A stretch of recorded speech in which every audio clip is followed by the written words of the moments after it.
जय हिंद। आज हम बात करेंगे एक बायोलॉजी का बहुत ही इंपॉर्टेंट टॉपिक है।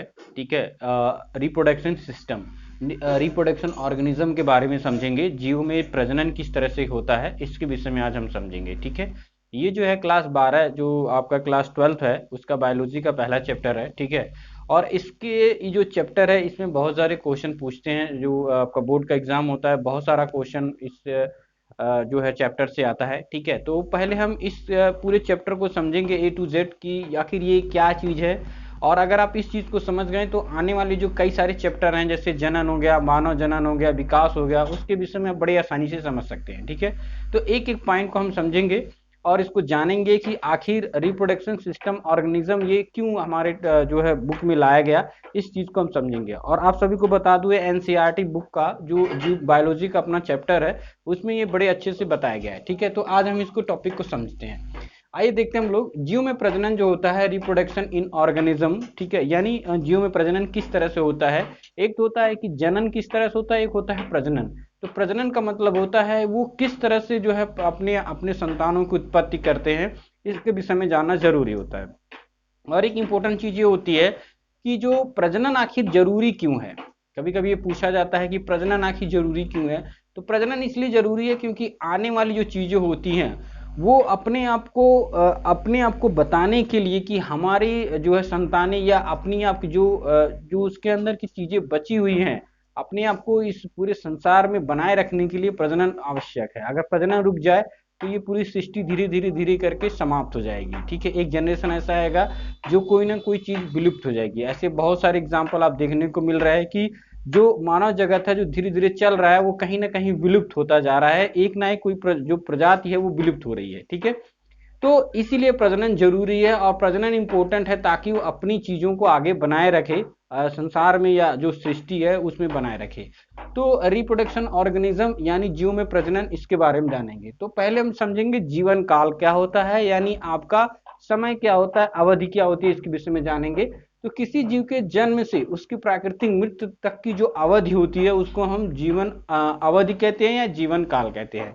जैसे मान लीजिए कोई जीव जन्म लिया, उसकी ऐसा नहीं कि कोई जो है एक्सीडेंटल डेथ हो जाए, उसकी प्राकृतिक मृत्यु हो तो उसको हम क्या कहेंगे, उसको हम उसका जीवन अवधि या आपको कहेंगे जीवन काल कहते हैं। ठीक है, प्राकृतिक मृत्यु तक जो उसका समय होता है उसको हम जीवन अवधि कहते हैं। ठीक है, अब हम समझेंगे जनक क्या होता है, यानी जनक यानी पेरेंट्स क्या होते हैं। तो वे जीव जो अपने नवीन जीव को उत्पन्न देते हैं उनको हम जनक कहते हैं। जैसे कोई जीव है और एक कोई अच्छा सा अपनी ही कैटेगरी का कोई जीव उत्पन्न कर देता है तो उसको, जो जीव उत्पन्न करता है उसको हम जनक कहते हैं, जो उत्पन्न हुआ है उसको हम संतति कहते हैं या संतान कहते हैं। उसको उसको हम क्या कहते हैं, संतति कहते हैं। उत्पन्न नए जीव को हम क्या कहते हैं, संतति कहते हैं। जैसे हाथी का जो समय अवधि काल कितना है, 70 वर्ष है। गुलाब का कितना है, 10 वर्ष है। कुत्ते का 15 से 16 वर्ष है। ठीक है, इसी तरह से अगर बरगद का ले लेंगे तो बरगद का पेड़ हजारों साल तक जीवित रहता है। ठीक है, तो ये इसका जीवन काल होता है। और एक समय ऐसा आता है कि जब उनका जीवन काल पूरा हो जाता है तो उसकी मृत्यु हो जाती है। आदमी का अगर आप ले लेंगे तो जैसे कई सारे एग्जाम्पल हैं, तो अवधि उसका माना गया है लगभग 80 85 या नियर अबाउट 100 तक उसको माना गया है आदमी की जो अवधि होती है। ठीक है, अब जनन के प्रकार को हम समझेंगे। टाइप्स ऑफ रिप्रोडक्शन के बारे में समझ लेते हैं। तो देखिए जनन जो होते हैं वो दो प्रकार के होते हैं, एक होता है अलैंगिक जनन, एक होता है लैंगिक जनन। ठीक है, तो अलैंगिक जनन को हम क्या कहते हैं, एसेक्सुअल रिप्रोडक्शन, और लैंगिक जनन को हम कहते हैं सेक्सुअल रिप्रोडक्शन। ठीक है, तो हम इस टॉपिक में ये वीडियो में जो मैं लेके आया हूँ ये पूरा शुरू से मैं आपको बताया हूँ कि ये क्या क्या चीजें होती हैं इसमें। तो पहले हम समझेंगे अलैंगिक जनन के बारे में, जानेंगे कि अलैंगिक जनन क्या होता है। अलैंगिक जनन, इसके अगर आप समझ गए तो लैंगिक जनन आप ऑटोमेटिक समझ सकते हैं। ये बहुत ज्यादा क्वेश्चन पूछता भी है कि लैंगिक जनन क्या होता है, अलैंगिक जनन क्या होता है। ये सारी चीजें बड़े जो है बोर्ड एग्जाम में बहुत आती हैं। ठीक है, देखिए अलैंगिक जनन क्या होता है। इस प्रकार के जनन में उत्पन्न जीव आकार की अनुवांशिकी रूप से जनक के समान होते हैं। मतलब अगर देखा जाए तो आकार की या अनुवांशिकी के रूप से क्या होते हैं, बिल्कुल जनक के समान होते हैं। लेकिन अगर आप लैंगिक जनन में देखेंगे तो कुछ कुछ उसमें भिन्नताएं पाई जाती है। मतलब आनुवंशिकता के आधार पर देखा जाए तो उसके लक्षण, उसके हाव भाव तो मिलेंगे, जो प्राइमरी स्ट्रक्चर है वो मिलेगा, बट कुछ चीजें होती है जो नहीं मिलती हैं। लेकिन इसमें क्या होता है कि इसमें आकार की अनुवांशिकी बिल्कुल उसके समान ही होता है। ठीक है, अब हम समझते हैं कि अलैंगिक जनन कितने प्रकार से होता है, ठीक है। अलैंगिक जनन मुख्यतः जो है 4 से 5 प्रकार का होता है। 4 अगर मोस्टली देखा जाए तो 5 प्रकार का होता है। उन पांचों प्रकार को हम एक एक करके समझेंगे कि अलैंगिक जनन के कितने प्रकार के होते हैं और आखिर उन प्रकारों को इस तरह से क्यों डिवाइड किया गया है, ठीक है। तो पहला जो है विखंडन, जिसको हम बोलते हैं फिशन, यानी विखंडन यानी टूटना।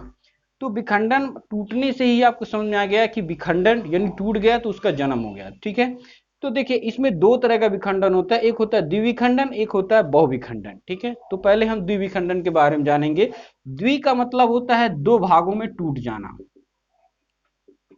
द्वि का मतलब होता है दो भागों में टूट जाना। तो कोई भी ऐसा जीव है अगर वो दो भागों में टूट के एक तो खुद बन गया, एक आपके अपने आप को एक अपनी ही तरह कोई भी ऐसा चीज जो है रिप्रोडक्ट कर देता है, तो उसको हम क्या कहते हैं, द्विविखंडन।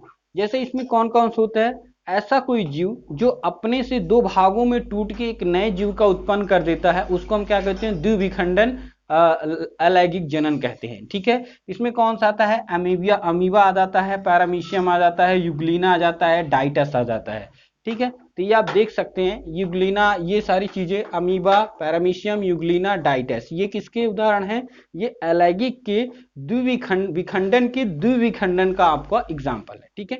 इसके बाद आता है बहुविखंडन, यानी मल्टीपल फिशन हम जिसको समझते हैं, जिसमें अनेक संतति का उत्पन्न हो जाता है, जिससे प्लाज्मोडियम आ जाता है, मोनोसिटिस आ जाता है। तो ये क्या है, बहुविखंडन। इसमें दो टूटा था, इसमें बहु है। जैसे मान लीजिए ये आपका अमीबा है, इस तरह का आपका अमीबा रहता है, ठीक है। अब अमीबा का अगर ये भाग टूट के यहाँ पे इस तरह का एक अलग पार्ट हो गया तो ये दो हो गया, मतलब एक तो ये रह गया, एक आपका ये बन गया, तो इसको हम क्या कहेंगे, ये दो भागों में टूट गया, जिसको हम कहते हैं द्विविखंडन। और बहुविखंडन का मतलब कई सारे छोटे छोटे भागों में टूट जाता है, जिसको हम बहुविखंडन कहते हैं। तो ये आपका विखंडन वाला टॉपिक है, ये दो भागों में टूट के बन जाता है, ठीक है। दूसरा होता है आपका मुकुलन, जिसको हम बोलते हैं बुडिंग।